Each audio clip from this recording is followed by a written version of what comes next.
You've never seen an emergency handled like this. A woman grabs a fruit knife, slices a clean cut across a man's throat, and inserts a straw into the wound. After a tense few minutes of makeshift medical work, the man starts breathing normally again. Everyone around is stunned by her quick thinking. Her name is Rosa, a former skilled doctor. 8 months ago, she arrived in a new city with her 5-year-old son, who suffers from a rare illness requiring a bone marrow transplant. The only compatible donor backed out, forcing Rosa to stay and search for another match while crashing at her sister-in-law's place. To cover her son's expensive medical bills, Rosa works 2 grueling jobs, cleaning a bar by day with her sister-in-law and scrubbing a boxing club by night. Despite the hardship, she pushes on for her son. One day, while cleaning the bar, a man approaches her. Oh, come on. What are you doing, Stevie? Can I have fun too? Rosa is no stranger to harassment. As an undocumented immigrant, the manager threatens to report her for deportation. What the hell do you think you're talking to, huh? Get off me! Her sister-in-law jumps in, throwing a punch that hits the manager's throat, leaving him gasping for air. Luckily, Rosa's medical skills kick in, and she saves his life, but the incident gets them both chewed out by their boss. That night, at the boxing club, Rosa is cleaning while on the phone with her sister-in-law. Suddenly, a group of men bursts in. She hangs up and hides. Hand it over. Can we sort this out? Calm down. I swear it wasn't on purpose. A gunshot rings out, and Rosa freezes in fear, hiding silently in a corner.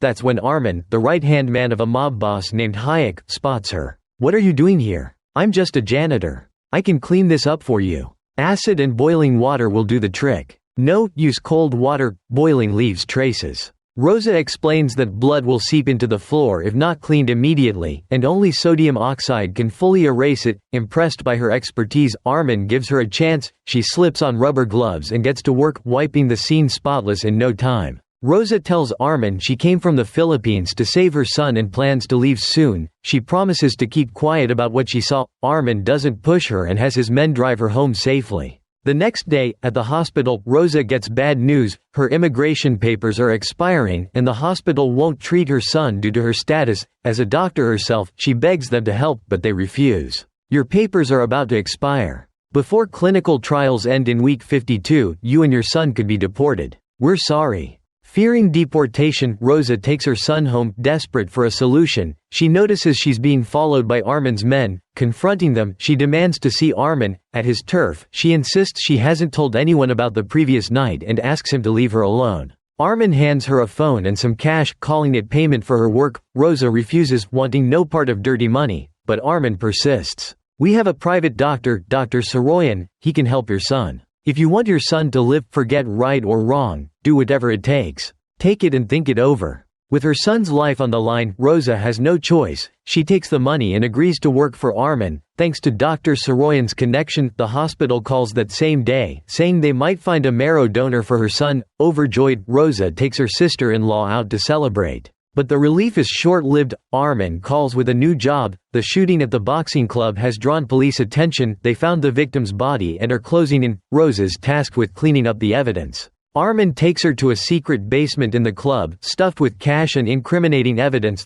The crew packs the money and prepares to flee. Arman tells Rosa to stay behind and clean everything thoroughly, then rushes off. Meanwhile, Hayek, the mob boss and father of the shooter from the night before, orders all evidence at the club destroyed to cover their tracks. I still have a cleaner inside. You mean the cleaner who should already be dead? Rosa hears a strange noise and follows it, only to stumble into danger.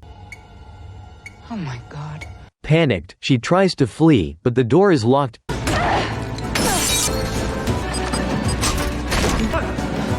Just in time, Arman returns and saves her. They escape together. Though safe, Arman's leg is injured. Rosa quickly treats the wound with a knife and lighter, stopping the bleeding. After they get away, Rosa lays down the law. I'll work for you, but you can't treat me like trash. If you want my best, protect me and show me respect. If anything happens to me, swear you'll protect my son. I give you my word. Ever seen a janitor this badass, chauffeured in luxury cars? This ordinary-looking woman is now cleaning up crime scenes for a mob, but unbeknownst to Rosa, the police are already watching her. Elsewhere, Arman is negotiating a big deal. When it's time to deliver, he discovers half the goods are missing, botching the transaction. His client is furious. Calm down. Don't tell me to calm down! Tranquilo, tranquilo.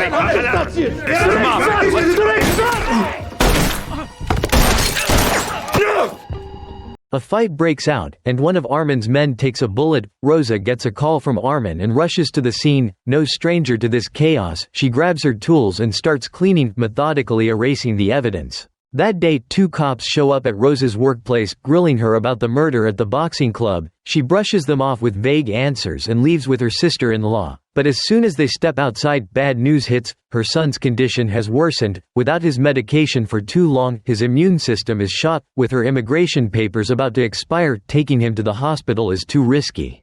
Desperate, Rosa turns to Arman for help. In a rush, Arman takes her to Dr. Soroyan. Unbeknownst to them, the police are watching their every move. Thanks to Arman, Rosa's son gets treatment just in time. But right then, Arman gets a call. "What's up?" "Hey, boss, we need you at the warehouse now." "I'm on my way." Turns out Hayek, the mob boss, knows about Rosa. He confronts Arman, demanding why he didn't eliminate the janitor and even took her to his private doctor. Arman explains it was to save her son. Just then, Hayek's men bring Rosa in. "You got a thing for this woman. I'll handle this myself. I didn't do anything, I swear I won't talk. I'm just a janitor." Rosa tells Hayek she saw someone unloading goods from a truck, looking nervous. After describing the guy, Arman takes his men to track down the dock worker. When they confront him, Arman snaps.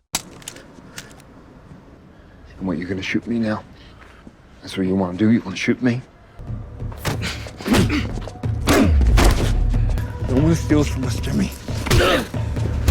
You understand me? Nobody steals from us! This time, Rosa escapes danger and even earns Hayek's trust. "Thank you for your loyalty. I hope your son gets better soon. Check this guy out." No!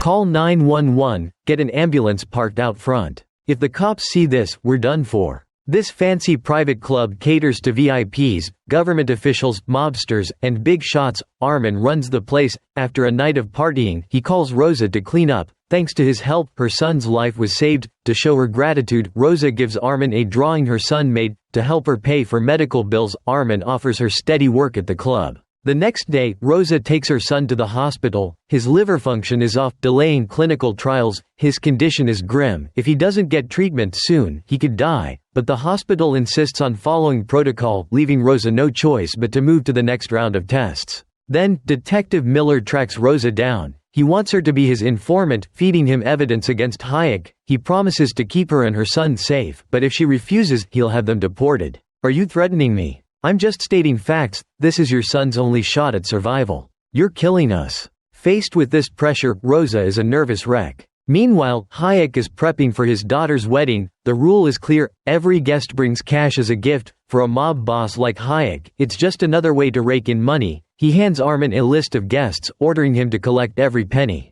Arman goes down the list, collecting wedding cash. Whether it's government officials or gangsters, everyone complies. But Peter, a corrupt councilman, brings bad news. Another councilman caught wind of their dealings and wants hush money. Arman sets up a meeting at the club, not to negotiate but to settle things. Get out!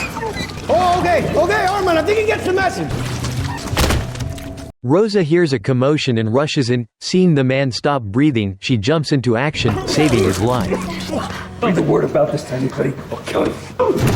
You could have killed him. Clean it up. Back home, Rosa starts to fear this job, but to save her son, she has no choice but to keep going. The next day, she meets Miller, agreeing to be his informant on the condition that she and her son won't be deported. Miller has a demand: infiltrate Hayek's daughter's wedding and steal the guest list. They strike a deal. Rosa approaches Nadia, Arman's wife, to get into the wedding. "If you need extra help, I'm in. I could use the overtime cash." "Alright, you're hired. Thank you." With Nadia's help, Rosa gets into the wedding. During the event, Hayek blesses his daughter and her groom. Guests arrive, and Arman's crew counts the cash gifts. Rosa watches from the sidelines. After the money is locked in a safe, Arman gives Hayek's daughter a wedding gift. They once loved each other, but Hayek forbade their relationship, so they remain close friends. Rosa sneaks into an office and finds the guest list in a drawer. As she's about to leave, one of Arman's men catches her. "What are you doing here?" "Just cleaning, sir." "Show me what's in your bag." "Back off." What's going on? Rosa proves she didn't steal anything. Since she works for Arman, the guy lets her go, but Rosa already snapped a photo of the list. Miller, the cop, wanted it to investigate Hayek's connections. When Rosa meets Miller, she doesn't hand over the list. Instead, she gives him a toy, claiming it's a birthday gift for her son, and brushes it off. Later, Rosa visits her son's doctor. His worsening liver function has delayed clinical trials. She begs for help, but the doctor cites regulations and refuses. With the donor backing out and trials stalled, Rosa tracks down the donor. She and her sister-in-law go to an organ transplant center, asking for the donor's info, but the doctor refuses, saying it's illegal. In a desperate move, while the doctor steps out, Rosa and her sister-in-law steal the donor's info. They track him down at his workplace, and Rosa pleads, "Joe, please help me. $100. That's outrageous. No money, no deal, get lost." Out of options, Rosa leaves. That same day, Miller contacts Rosa again. He wants her to eavesdrop on a conversation between Councilman Peter and Arman, handing her a pen with a hidden recorder. Terrified of deportation, Rosa reluctantly agrees to cooperate with the police. While cleaning the club, Rosa slips a recording pen under Councilman Peter's desk. Then she finds Arman and tells him how the bone marrow donor, Joe, scammed her. She begs for his help. Furious, Arman agrees to handle it. On his way home, Joe is suddenly attacked. Arman takes Rosa to a warehouse, where Joe is tied to a chair. Rosa apologizes. Rosa pleads for Joe to donate marrow to save her son, but he refuses flat out. Out of options, she asks Arman to let him go. Just then, Peter calls Arman, saying the cops are surrounding his house. He tells Arman to grab his laptop from the hotel. It holds all their incriminating evidence. "Stay calm. Don't say a word until your lawyer gets there. We'll get you out." After hanging up, Arman takes Rosa to the hotel and tells her to sneak in and grab the laptop. She gets it, but as she's about to leave, 2 FBI agents bang on the door. "We're FBI, open the door." While the agents search the room, Rosa slips out unnoticed. Back at the warehouse, she hands the laptop to Arman and decides to take Joe home. On the drive, Rosa and Joe talk. Years ago, Joe's wife died on the operating table, leaving him bitter toward the world. His daughter signed him up as a marrow donor, but he never wanted it, causing a rift between them. Rosa's persistence moves him. "Turn the car around." "Why?" "I changed my mind. I want to help you and your son." "Thank you." With Joe's help, Rosa's son undergoes a successful marrow transplant. To show her gratitude, Rosa plans a surprise. She invites Joe's daughter to her home. Learning her father donated marrow, the daughter beams with pride. Even better, she's thrilled he's let go of his resentment and started a new chapter. Meanwhile, a crew of criminals seizes Peter's incriminating evidence and kidnaps him. But then, something unexpected happens.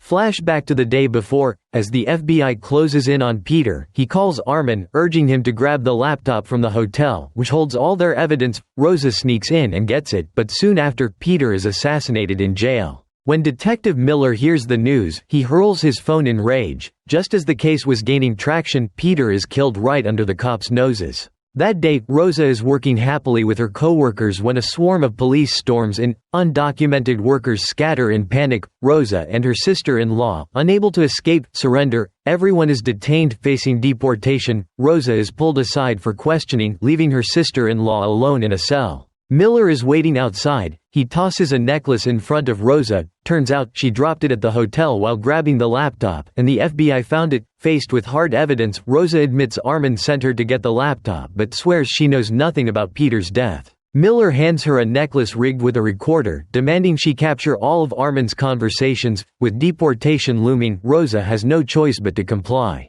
Meanwhile, Hayek throws a party to celebrate buying the hotel. Arman expects a cut of the shares, but Hayek announces he's gifting the hotel to his daughter as a wedding present. Arman and his wife, Nadia, are crushed, and resentment festers in Arman's heart. The next day, Arman asks Hayek to let him manage the hotel, arguing he invested all his money into it and deserves a share. "What money?"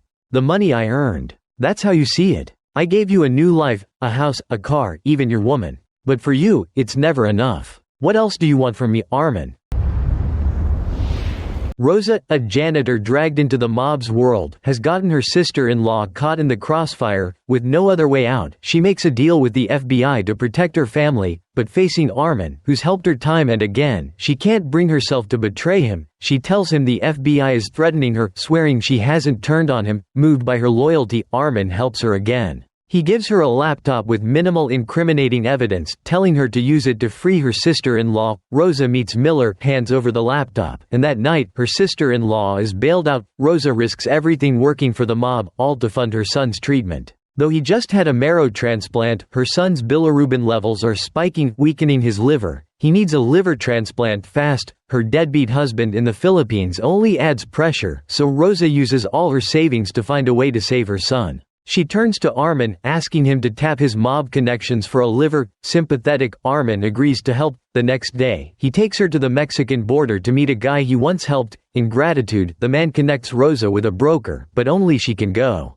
Arman hands Rosa off and leaves. The man takes her to a remote village, where a woman calling herself the godmother greets her. The village is actually a hideout for migrants escaping Mexican drug cartels, scraping by to earn money for a new life. Rosa explains her mission. The godmother says a liver transplant is far trickier than a kidney, costing $70. Rosa has an idea. She doesn't need post-surgery antibiotics since she's a surgeon and can handle follow-up care to cut costs. Learning Rosa is a surgeon, the godmother eagerly leads her to an operating room but sets a condition. Rosa must perform 3 kidney removal surgeries to cover her son's transplant costs. Thinking of her dying son, Rosa reluctantly agrees. That night, Arman calls, telling Rosa to feed the FBI fake intel about 3 trucks carrying illegal goods tomorrow. I'll send you a cargo list. Say you saw people loading weapons into crates. So you want them to stop the boss's trucks. Just do what I say, no questions. The FBI, acting on Rosa's tip, ambushes the trucks with a fully armed team, but when Miller opens the cargo, he's stunned.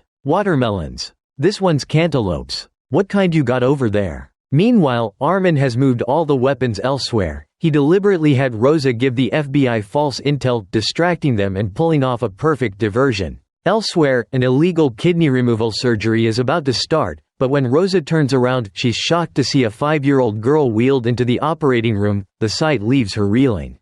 We can remove a child's kidney as a way to pay for a crossing. And if there are any complications, she could die. If Rosa refuses, they won't operate on her son, but in the end, she walks away. I won't do it. It's wrong. We had a deal. Step out that door, and the deal's off. Heartbroken and defeated, Rosa returns to the club. All she wants is for her son to run and play in the park like other kids, but fate keeps mocking her. Why is her life so cruel? She's at her breaking point. Sensing a mother's pain, Arman holds Rosa, comforting her. It's the only thing he can do. Back home, Rosa is warned by an unexpected sight. Her husband, Marco, whom she hasn't seen in ages. She rushes to hug him, but guilt from the club scene lingers. Meanwhile, after being outplayed by Arman, Miller digs into surveillance footage. He traces Arman's smuggling route through 5 farms, suspecting the contraband is hidden at one. Miller heads out to investigate. At the same time, Arman connects with a buyer for a deal. After inspecting the goods, they agree on $6 million. Miller arrives at a farm, pretending to ask one of Arman's men for directions while fishing for clues. With years of FBI experience, he's sure this is the hideout. He feigns leaving, then sneaks back, breaking into the warehouse. Opening a crate, he finds a massive stash of weapons. Miller snaps photos for evidence. Just then, Arman and his crew walk in. Miller ducks into hiding. Clear out all the inventory. 5 a.m. tomorrow, we ship. So we're pulling an all-nighter, boss. Miller overhears everything. Back at the station, he requests permission to move, but with no search warrant and time running out, they can't act. To delay the deal, Miller hatches a plan. Watermelons. What? Arman used Rosa to feed me fake intel. We can turn the tables on him. Elsewhere, a young woman sees Rosa's online post and meets her. She offers to sell her liver to pay for college tuition. Rosa promises $20 once it's done. All they need is a place for the surgery. But the surgery costs a fortune. When discussing it with Marco, Rosa comes clean. She's working for a mob, and her boss will cover the expenses. Marco can't stomach it, but with their son's life on the line, Rosa has no choice. She meets Arman to confirm the funding. Arman assures her he'll handle it. Unbeknownst to Rosa, Marco tails her to the club. She tries to stop him, but Marco, driven by pride, confronts Arman. Arman responds, "Look, if I were a dad like you, I'd take help from anyone to save my kid." Marco, listen to your wife. Convinced by Rosa, Marco relents, but Nadia, Arman's wife, witnesses the exchange. She and Arman get into a heated fight. Nadia demands to know why he's so kind to a janitor. Arman brushes it off, deepening their rift. That day, Miller meets Rosa with a new task. He claims a buyer for illegal goods is in town, and the cops know Arman's deal time and place. They'll ambush at any moment. If Rosa sees Arman leave the club, she must alert Miller. Miller deliberately leaks this to Rosa, knowing she'll tell Arman. It's a stalling tactic. Back at the club, Rosa spills the news to Arman. Learning the FBI has his deal's details, Arman has no choice but to pause the transaction. Arman explains to Rosa that without this deal, he can't fund her son's surgery. Not wanting to burden him, Rosa says she'll figure it out and leaves. At home, Rosa plans to discuss it with Marco, but he's gone. Her sister-in-law says he left hours ago and isn't answering his phone. A bad feeling hits Rosa, and she rushes to the bathroom. What? The $20,000 with Lucas' donor. Turns out Marco, a compulsive gambler, took the money meant to save their son and bet it all. After vanishing for days, he slinks back, facing her useless husband. Rosa's patience snaps. With no other option, she begs Arman for help again. Rosa tells Arman she's lined up a hospital in Mexico for the surgery, costing $40, but getting to and from Mexico is tough, especially with her immigration status. She asks Arman to contact his friend from before to smuggle them back. Worried about the risks, Arman refuses but promises to cover the $40 surgery cost. Rosa blurts out an idea that sparks a plan in Arman. If they move the illegal deal to Mexico, the FBI won't track them. After hashing it out, they decide to fly on Arman's private plane to Mexico at dawn, wrap up the deal, and return. Arman tells Nadia the plan but warns her not to tell Hayek. The next morning, they're set to board the plane, but their worst fear comes true. Meanwhile, Hayek confronts Nadia, asking where Arman is. She lies, saying he's visiting his parents, covering for him, but Hayek smells betrayal. He interrogates one of Arman's men, who cracks, spilling that Arman's in Mexico for a deal and revealing the stash location. Where is Arman? Hayek tracks down Nadia again, saying he knows Arman's plan and demanding she tell him to return immediately. In Mexico, Arman takes Rosa and her son to a private hospital for the liver transplant, but then Nadia texts, "The boss knows everything, come back now." Arman decides to return at once. He tells Rosa he'll come back for them after handling things, then rushes off. Back home, Arman prepares to face Hayek when his phone rings, but as he answers, something goes wrong. After days in a coma, Arman wakes up in a motel in a remote town. Nadia brought him here. Knowing Hayek won't forgive him, they hide out to stay safe. Meanwhile, Rosa's son's liver transplant succeeds. Arman calls, saying his situation is too dangerous to return to Mexico. He tells Rosa to find Martin, who can make fake passports to get them home. Rosa takes her son and the liver donor to Martin. With fake passports, they return safely. But the moment they're back, the FBI shows up, threatening deportation unless Rosa cooperates. Out of options, she agrees. She meets Arman to discuss. He's racking his brain for a way out. Rosa suggests a bold move. Arman works with the FBI to take down Hayek. It's their only shot at survival. That night, Rosa sets up a meeting with Arman and Miller at a bar. They cut to the chase. "What do I do?" "Be our informant, help us nab your boss and his clients. Do that, and you'll walk free." The three agree on a deal. The next day, Arman meets Hayek to negotiate. "I'm here to settle things. You don't get to negotiate. When you had nothing, you were nobody. I don't see it that way. I've got clients, and they only deal with me. Here's my condition, we finish the deal, you get the cash, I just want Nadia to come with me. $6 million for our lives, after the deal, we're gone." The mob boss prepares to sell weapons to the buyer, unaware the FBI is watching their every move. A female agent reports the situation to her superiors. The FBI has already set up in the hotel, ready to strike. The targets appear. The buyer and seller enter the elevator, heading to the top floor. Hayek doesn't know it's a trap set by Arman. They enter the hotel room for the deal. Meanwhile, Rosa and her sister-in-law, disguised as hotel staff, slip in. They park a service cart outside the room. The buyer gets a call from his crew, saying the weapons are loaded and ready to go. At that moment, the FBI moves in. Let's roll out! Go!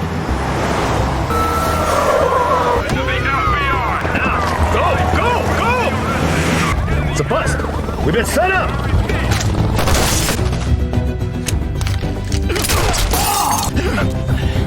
Arman's quick thinking saves Hayek's life, but the FBI surrounds them. The FBI rounds them up. Arman slyly slips a USB into the cleaning staff's cart. When Miller searches, he finds only wine, not dirty money. Search the room. The money's not here. Stop all the housekeeping staff from leaving the building. But Rosa and her sister-in-law, working together, snag the USB with the $6 million.